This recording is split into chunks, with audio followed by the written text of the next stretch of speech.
Hello, welcome to another video.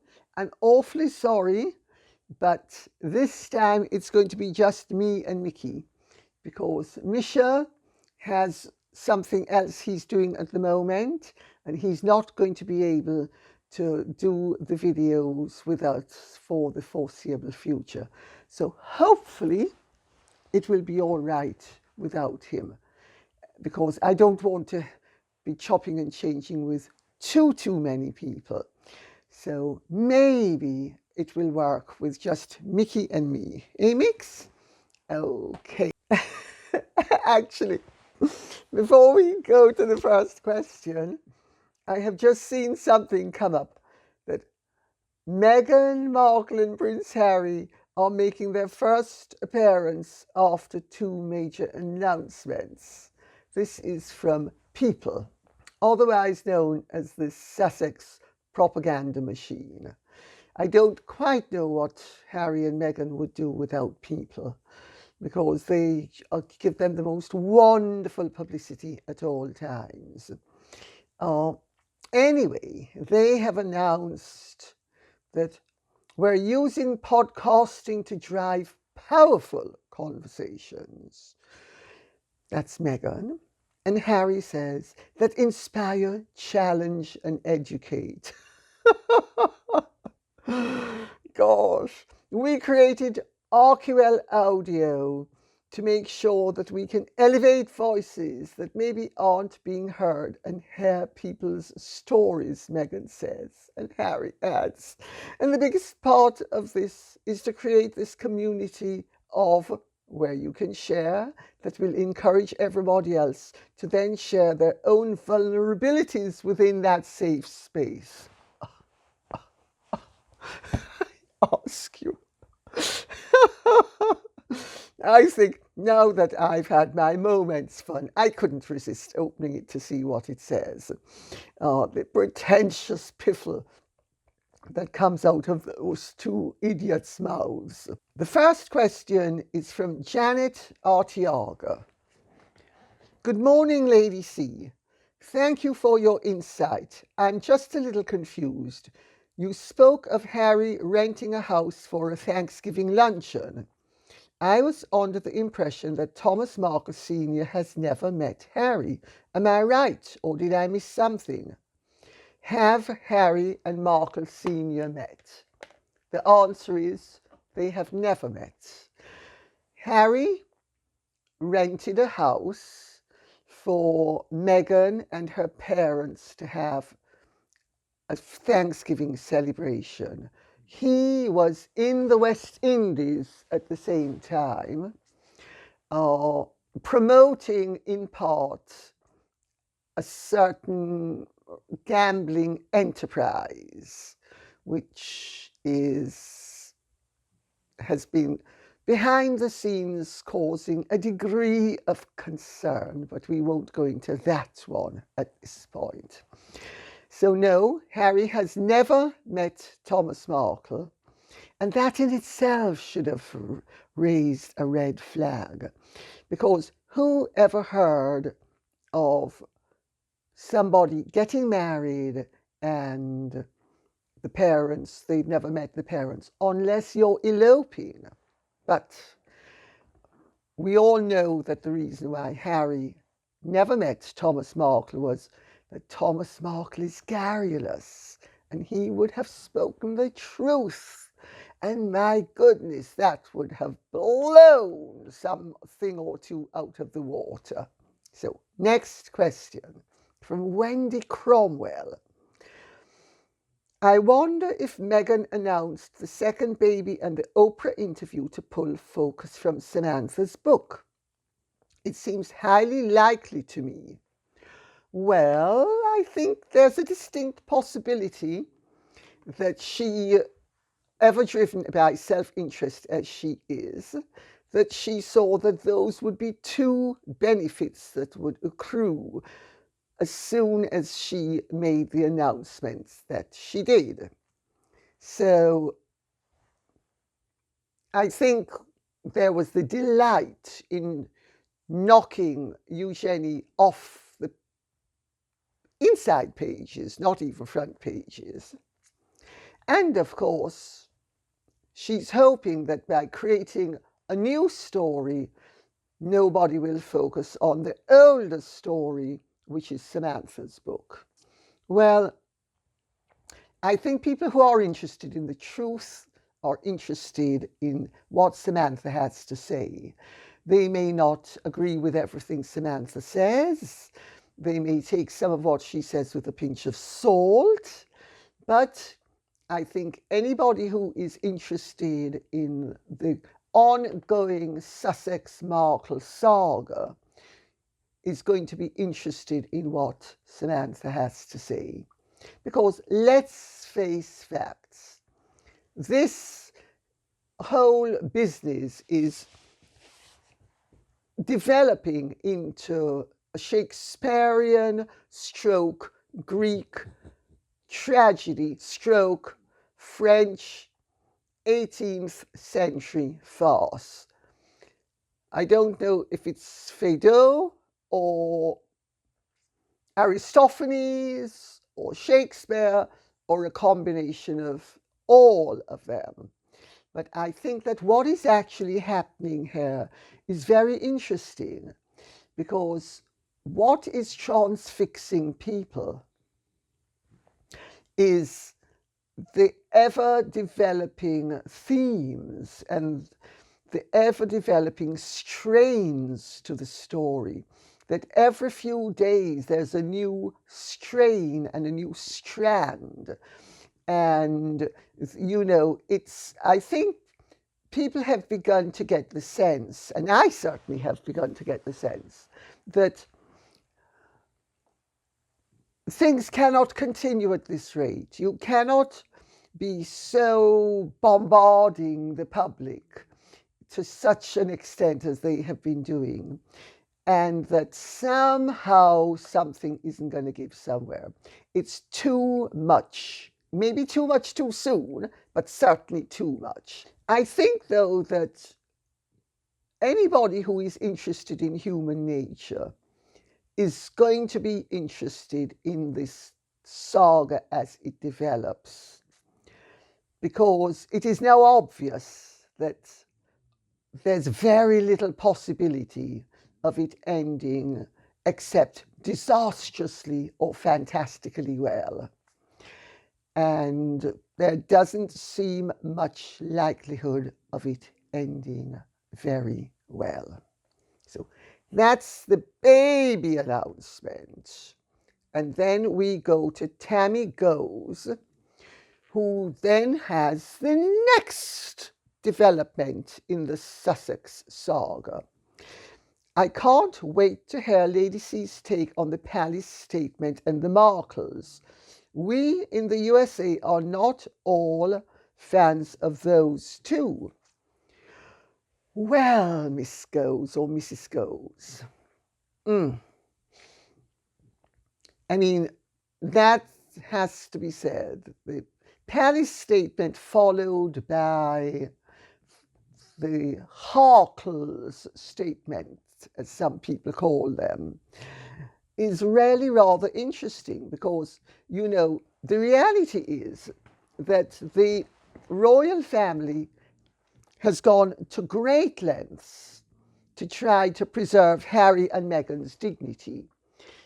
The statement was done in a particular way so that there would be absolutely no doubt that everything had been resolved amicably, ending on Harry and Meghan are still much loved members of the family.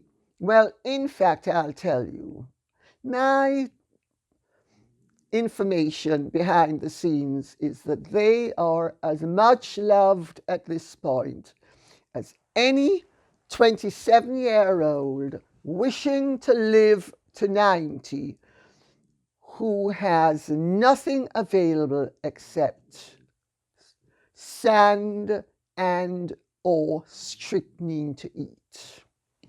And let me tell you that, no, that's not a choice that anybody who wants to live beyond the age of 27, and certainly not to 90, is going to want to have to make. I have been told that the royal family now feels that Meghan is even more dangerous and even more problematic than Diana was at her most troublesome. Now, that tells you something. Of course, those of you who have been familiar with some of these other episodes will know that I have been making the point that there are all sorts of things that have been going on behind the scenes, and that there were certain things I couldn't comment upon, and I would indicate certain things. Well, one of the things is that everybody at the palace has been ripping out their hair for the better part of a year, wondering what next Harry and Meghan are going to be coming up with. It has become painfully obvious to all concerned that this was never going to end with amity, that it was always going to end badly, or if not badly, certainly not agreeably. However, my information is that in the last few weeks, Harry has been pushing hell for leather for a resolution before the end of the agreed upon period of transition, which was going to be the 31st of March. And there was great perplexity at the palace as to why is Harry so eager to wrap things up so early and under such duress. Why is he putting everybody under this strain? Well, they then discovered that he and Meghan had cooked up the Oprah interview.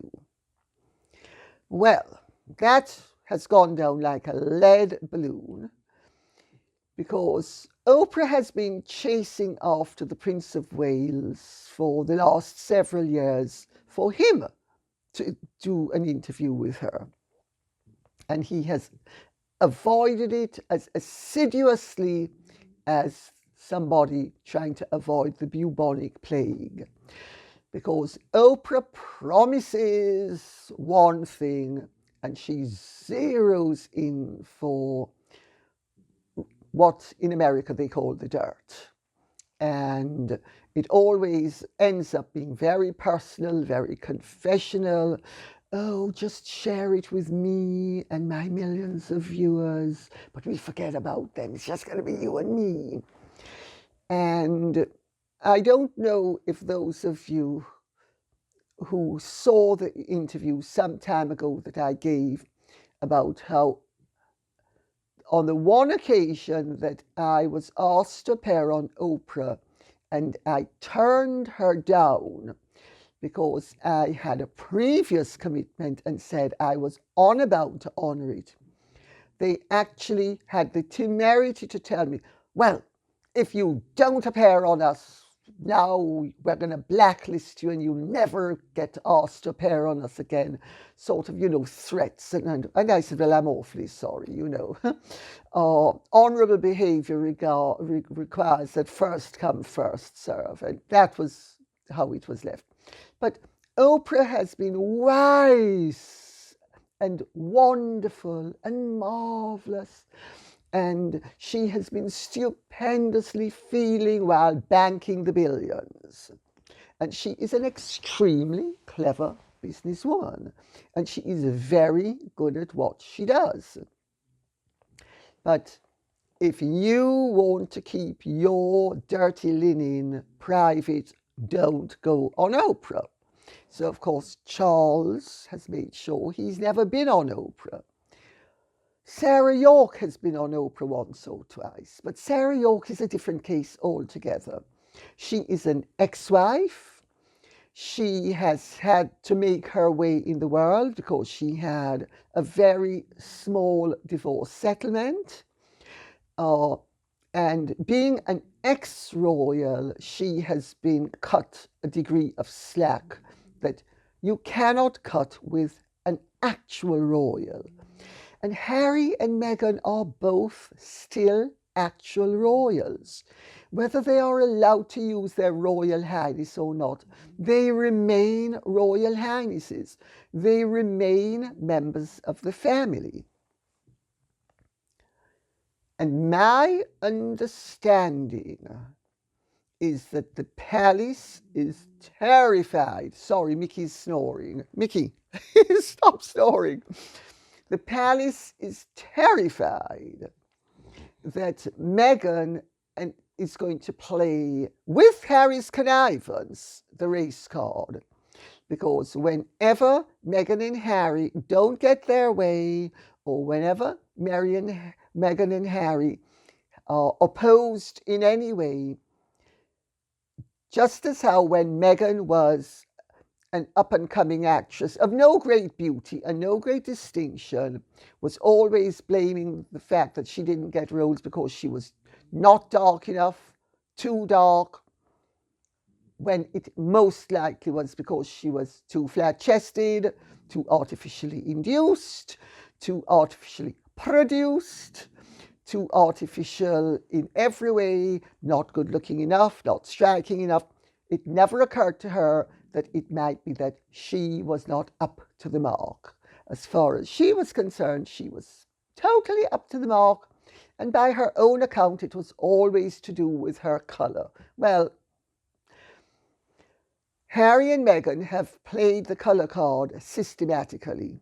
They played it for the royal family to approve of the marriage, a marriage that they would never have approved of had Meghan been white.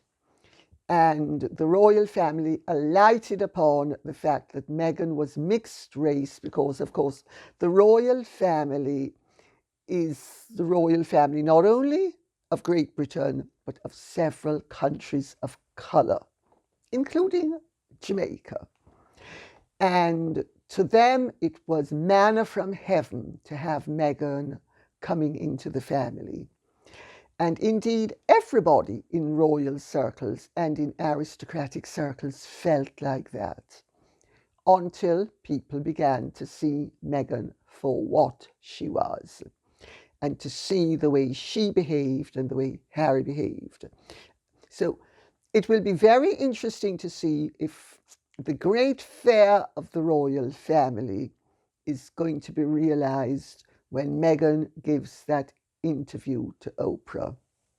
In fact, she's already given it. So let's see what happens on the 7th of March, because it's going to be very interesting, I think, that if she plays the race card or if she doesn't play the race card. I wouldn't be surprised if she does. They're certainly terrified that she's going to, because even though most sane, sensible people, whether of colour or not is beside the point, understand that Harry and Meghan are two pieces of work, and that she is a super-duper piece of work. Notwithstanding that fact, there are many gullible people who actually believe the nonsense, and this the palace doesn't want. But let's see what happens. Insofar as the statement itself from Buckingham Palace is concerned, when they made the point that Harry and Meghan's conduct was not compatible with a life of service, this was actually a fig leaf to put before their rather convoluted and ill-formed parts, to preserve their modesty and to prevent people from saying they are greedy, mercenary, self-aggrandizing creatures who are multimillionaires. I mean, let's remember, Harry is worth well over £40 million. And it's not been enough for them. Now, you know, I mix in a world where people are really very well off. And I'll tell you, even in the world where people are well off, £40 million is a nice amount of money to have. It's not mega bucks. You're not tremendously rich, but you are very comfortable, especially if you are royal. Because if you're royal, you pay for practically nothing and you are reimbursed for practically everything. So your private income remains something that you can use very easily without having the subsistence aspects that you and I and everybody else in the world at large has to endure. You know, we have to pay gas, we have to pay electric. They don't have to pay anything. They don't have to buy their clothes. Their clothes are subsidized by the state. Staff, same thing, etc., etc. So their personal fortunes remain intact in a way that even ordinary millionaires' fortunes do not. It wasn't enough for Harry and Meghan that the palace was trying to come up with a dignified exit for them. No. She is so resentful of any opposition whatsoever, of ever being crossed. And he's not much better, let me tell you. I know things about Harry going back to when he was very young. And he's never been quite the hail fellow well met that he was thought of as being. He had that aspect to his personality, but he's also had the other aspect to his personality that we are now seeing rather painfully. And she, well, all I can say is the less said, the better.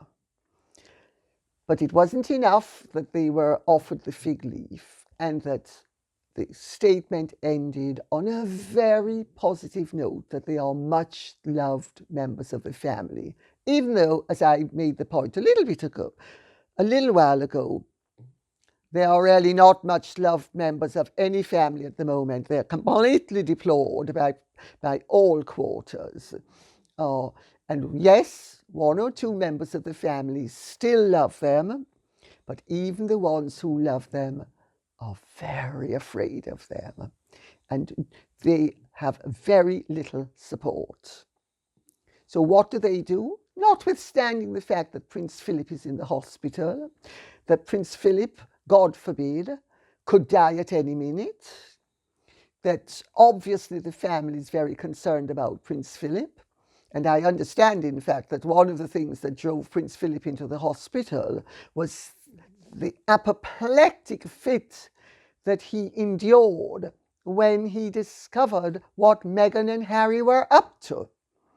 So that is something else again. What do? They don't care about Prince Philip. They don't care that the family's upset. They release a statement reprimanding the Queen.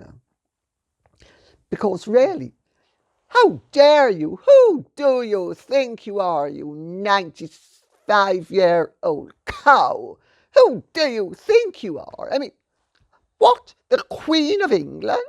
You think I give a damn about you being the Queen of England? I'm Meghan. I'm a star. I am greater than you. I'm greater than anybody.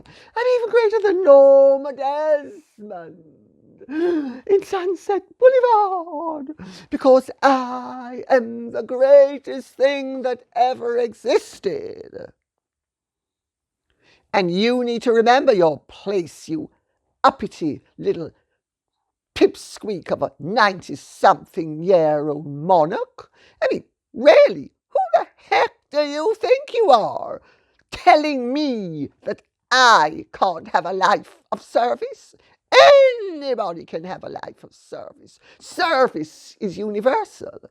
I understand that Prince William absolutely nearly blew a gasket when this happened. Quite right, too, because he loves his grandmother, he respects his grandmother, and he understands the total disrespect for his grandmother. He also understands the danger of denigrating the stature of the institution. And when it is open to slights and insults from uppity little oiks like Meghan and Harry, that is not a slope that anybody who cares about the monarchy wishes to go down. Except, of course, Meghan and Harry don't care about the monarchy. They only care about themselves and getting in the last word. My understanding is that their behavior has been greeted with consternation, and everybody is up in arms about it. Nobody thinks, oh, aren't you empowered, Meg? They think, you ghastly little creature, what do you think you're doing? So, I think that pretty much summarizes the state at the moment of the statement. But there is something else as well. Everybody is waiting to see to what extent Meghan and Harry, with her assistance, puts the boot in. I hope, because Meghan is actually intelligent. She has the most monumental ego, and it stands in the way of her success as a well-rounded, admirable human being. But it does not stand in the way of her maneuverings and machinations. And it is quite possible that she will put the boot in, but it is also quite possible, and I would hope this is what happens, that she will see that it suits her to play a long game and to be more respectful. But let's see, we'll see. But anyway, that's the state of play at the moment, and the palace and everybody behind the scenes is beyond, just beyond. It's, I mean, it is already shaping up for being worse than anything Diana ever did, because Diana was never deliberately rude and insulting to or about the monarch. Never. And Meghan has now done it on more than one occasion. Who do you think you are? You don't own the word royal. I'm telling you, royal is something that anybody can access. And you, who do you think you are? Service. And Meghan doesn't understand. And Harry is too dumb to understand, although he really should have understood. Because, I mean, how dumb can you be to be batting 40 and you still don't understand that service is one thing. Service means you do not get paid for the service you do. You are not compensated in a quid pro quo basis. Harry and Meghan have not understood, and the palace have been at some pains to get the point across, incidentally, that there is a huge distinction between charity, philanthropy, and service. And the life of service is something that royals undertake on behalf of the state. They are compensated with privileges, but they are not allowed to monetize themselves and their endeavors. With charity, you are a private individual and you give because you wish to, or sometimes because it suits you in a worldly sense. I mean, when I used to be very active in the charity world, there were some people who did it for altruistic reasons, some people who did it out of a sense of duty, which was me. I wasn't really that altruistic. I did it because I felt it was my duty, and several people who did it because it enhanced their status. Philanthropy is a huge racket, especially in America, where if you're very rich, you manage to have tax breaks, you hang on to your money under the guise of giving it away, you manage to spend a lot of it on yourself and give some away. Now, I'm not saying that there are genuine philanthropists who actually do a lot of good, but philanthropy as a concept is not set up for the benefit of the recipients. It is set up for the benefit of the donors. And that's why many a charity will, and many a foundation, etc., will keep 95% of the takings for the benefit of the donors, while the recipients of the supposed largesse end up getting 5%. So on that note, let's see what the next question is.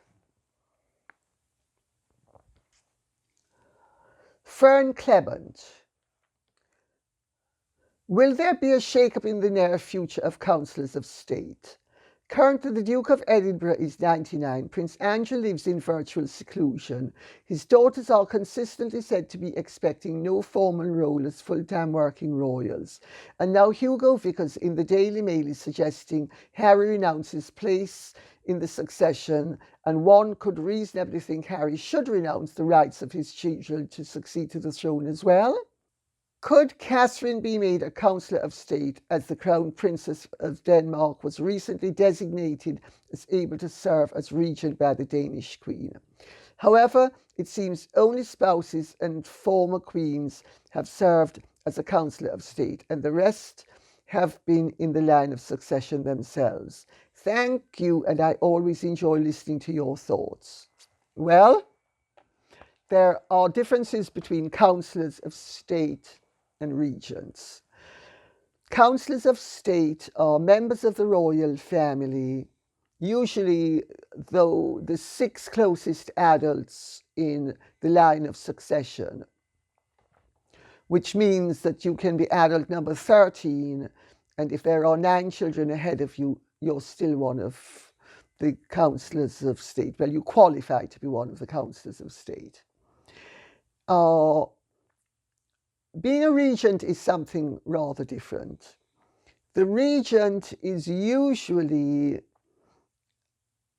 the heir to the throne. For instance, when George IV was Prince Regent, he was Prince Regent because his father, George III, was mad. If something should happen to the Queen and she became unable to function, Prince Charles would become the Prince Regent. God forbid, if William accedes to the throne and the children are underage and he should die, I would not be surprised if Catherine were appointed one of the regents. I don't think she would be appointed sole regent, but I would not be surprised if she were appointed a co-regent. She is extremely highly regarded within royal circles for her solid sense of duty, her sound sense, her commitment to the cause. She is everything a future Princess of Wales and Queen of England should be.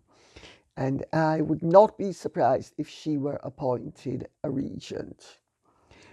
I would also not be surprised if she were appointed a Counsellor of State, should it happen as and when the time comes. Hugo Vickers calling for Harry to renounce his rights of succession should be a bit of a clue.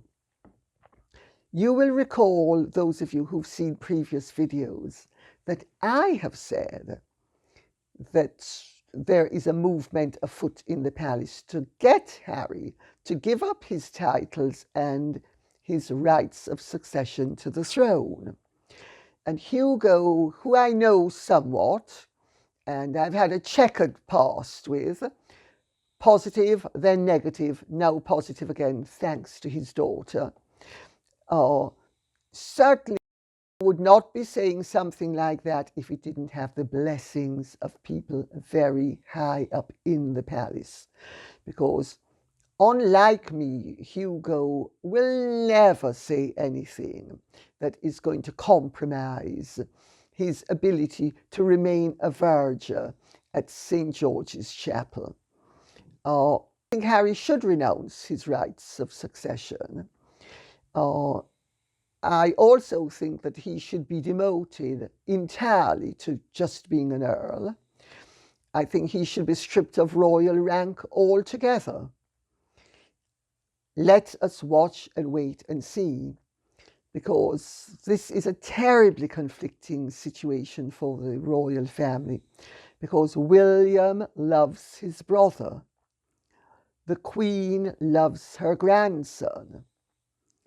The fact of the matter is, though, and I now speak from personal experience, no matter how much you love a member of your family, once they show you that they are Judas Iscariot or a version thereof, trust is ruined and never re-established. Never. You may be able to tolerate the person given time.